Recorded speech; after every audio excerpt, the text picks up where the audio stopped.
દાંતા તાલુકાના પાડલિયા ગામે કે જે અંબાજીથી આશરે 12 કિલોમીટર દૂર આવેલું છે, ત્યાં સર્વે નંબર 9 કે જે ફોરેસ્ટ વિભાગની જગ્યા છે, ત્યાં સવારે 8:30 વાગે અંદાજિત નર્સરી અને પ્લાન્ટેશનની કામગીરી ચાલી રહી હતી.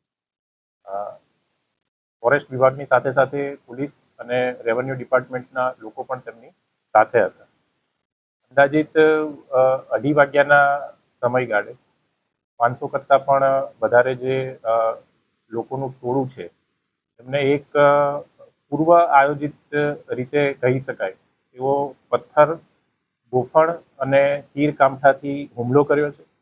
આ જે હુમલો થયો એમાં ફોરેસ્ટ વિભાગ, પોલીસ વિભાગ અને રેવન્યુ એડમિનિસ્ટ્રેશનના અંદાજિત 47 જેટલા અધિકારીઓ અને કર્મચારીઓને ઈજા થવા પામી છે, જેમાંથી 45 જે આપણા અધિકારી કર્મચારીઓ હતા કે જે ઈજાગ્રસ્ત થયા હતા, તેમને અહીંયા અંબાજી સિવિલ હોસ્પિટલ ખાતે લાવવામાં આવ્યા હતા અને એમાંથી વધુ સારવાર માટે 9 જણાને હાલમાં પાલનપુર ખાતે રિફર કરેલા છે અને 2 અધિકારીઓને સીધા જ પાલનપુર ખાતે અત્યારે સારવાર લઈ રહ્યા છે.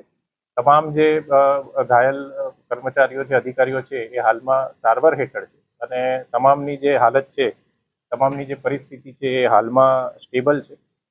પોલીસ વિભાગ દ્વારા હાલમાં FIR જે નોંધવાની કાર્યવાહી ચાલુમાં છે અને આ સંદર્ભમાં પોલીસ વિભાગ દ્વારા કડકમાં કડક કાર્યવાહી કરવામાં આવશે.